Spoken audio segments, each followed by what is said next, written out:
Assalamualaikum warahmatullahi wabarakatuh. Sebelumnya saya ucapkan terima kasih kepada Dr. Muhammad Ehsan Eskom MM selaku dosen pengampu mata kuliah perilaku organisasi. Perkenalkan, nama saya Fikri Kurniawan dari kelas IE21C2 dengan nomor induk mahasiswa 352110134. Di sini saya akan mempresentasikan ruang lingkup perilaku organisasi. Baik, untuk mempersingkat waktu, kita masuk ke dalam materi pada poin yang pertama, yaitu apa itu perilaku organisasi. Perilaku organisasi adalah studi tentang bagaimana individu, kelompok, dan struktur dalam organisasi mempengaruhi perilaku anggota organisasi tersebut. Tujuan dari studi ini adalah untuk memahami, menjelaskan, dan memprediksi perilaku manusia dalam konteks organisasi, serta untuk mengembangkan cara-cara untuk meningkatkan efektivitas dan kinerja organisasi. Adapun beberapa aspek yang dipelajari dalam perilaku organisasi meliputi: yang pertama adalah perilaku individu, yang kedua perilaku kelompok, yang ketiga struktur organisasi, yang keempat kepemimpinan, yang kelima budaya organisasi. Secara keseluruhan, perilaku organisasi bertujuan untuk meningkatkan kesejahteraan karyawan serta efisiensi dan efektivitas organisasi secara keseluruhan. Baik, kita masuk ke dalam poin yang selanjutnya, yaitu apa saja ruang lingkup perilaku organisasi. Ruang lingkup perilaku organisasi mencakup berbagai aspek yang mempengaruhi cara individu dan kelompok berperilaku dalam konteks organisasi.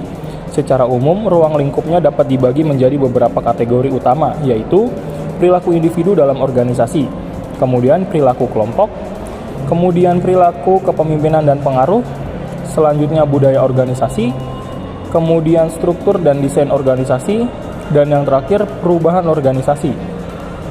Baik, kita masuk ke dalam poin yang selanjutnya, yaitu tujuan perilaku organisasi. Tujuan dari perilaku organisasi sangat penting untuk mencapai efektivitas dan efisiensi dalam organisasi. Berikut adalah beberapa tujuan utama dari mempelajari perilaku organisasi. Yang pertama, meningkatkan kinerja individu dan organisasi. Tujuan utama dari perilaku organisasi adalah untuk meningkatkan kinerja baik individu maupun tim.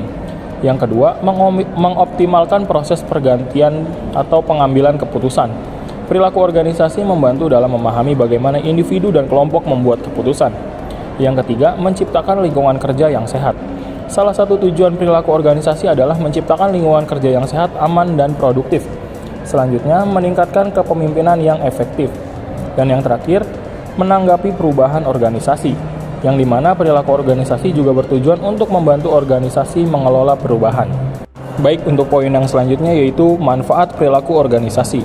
Berikut adalah beberapa manfaat dari mempelajari perilaku organisasi. Yang pertama, meningkatkan motivasi dan kepuasan kerja karyawan. Yang kedua, meningkatkan efektivitas komunikasi. Yang ketiga, meminimalkan konflik. Dan yang keempat, meningkatkan pengambilan keputusan. Mempelajari perilaku individu dan kelompok membantu organisasi membuat keputusan yang lebih baik, baik dalam hal perencanaan strategis, pengelolaan sumber daya, maupun kebijakan internal. Baik, untuk poin yang selanjutnya adalah hambatan dalam mempelajari perilaku organisasi. Dalam perilaku organisasi ada berbagai hambatan yang dapat mengurangi efektivitas dan efisiensi organisasi. Hambatan-hambatan ini bisa muncul karena faktor individu, kelompok, maupun struktur organisasi itu sendiri. Berikut adalah beberapa hambatan yang sering terjadi dalam perilaku organisasi. Yang pertama, hambatan komunikasi. Yang kedua, konflik dalam kelompok. Yang ketiga, resistensi terhadap perubahan. Yang keempat, kepemimpinan yang tidak efektif. Yang kelima, kurangnya motivasi dan kepuasan kerja. Yang keenam, struktur organisasi yang tidak efisien. Yang ketujuh, budaya organisasi yang negatif. Yang kedelapan, perbedaan individu. Yang kesembilan atau yang terakhir, kurangnya pelatihan dan pengembangan. Baik, poin yang selanjutnya adalah mengatasi hambatan dalam perilaku organisasi. Berikut adalah beberapa cara yang dapat dilakukan untuk mengatasi hambatan-hambatan umum dalam perilaku organisasi. Yang pertama, untuk masalah mengatasi hambatan komunikasi dengan meningkatkan komunikasi yang terbuka. Kemudian untuk hambatan mengelola konflik dalam kelompok, dilakukan pelatihan manajemen konflik. Dan yang ketiga, mengatasi resistensi terhadap perubahan. Adapun cara mengatasinya yaitu dengan komunikasi yang jelas mengenai perubahan. Yang keempat, memperbaiki kepemimpinan yang tidak efektif. Adapun cara mengatasinya yaitu dengan pelatihan kepemimpinan dan pemberian umpan balik yang konstruktif.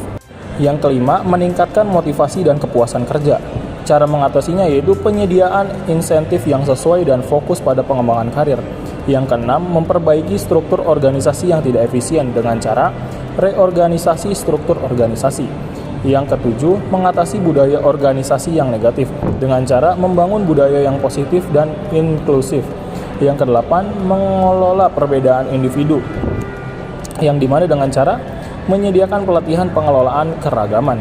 Yang kesembilan atau yang terakhir, mengatasi kurangnya pelatihan dan pengembangan dengan cara menyediakan peluang pengembangan karir dan mentoring atau coaching. Baik, poin yang terakhir yaitu kesimpulan. Secara keseluruhan, perilaku organisasi bertujuan untuk meningkatkan kesejahteraan karyawan serta efisiensi dan efektivitas organisasi secara keseluruhan. Dengan memahami ruang lingkup perilaku organisasi, manajer dan pemimpin dapat menciptakan lingkungan yang mendukung kinerja optimal dan kesejahteraan karyawan dalam mencapai tujuan organisasi. Perilaku organisasi bertujuan untuk menciptakan lingkungan yang lebih baik bagi individu dan kelompok organisasi. Dan cara mengatasi hambatan dalam perilaku organisasi memerlukan pendekatan yang terencana dan berkelanjutan. Organisasi perlu menerapkan kebijakan yang mendukung komunikasi terbuka, pengelolaan konflik yang baik, serta membangun kepemimpinan yang efektif dan budaya organisasi yang positif. Baik, mungkin itu saja yang dapat saya sampaikan. Kurang lebihnya mohon maaf. Saya ucapkan terima kasih dan wassalamualaikum warahmatullahi wabarakatuh.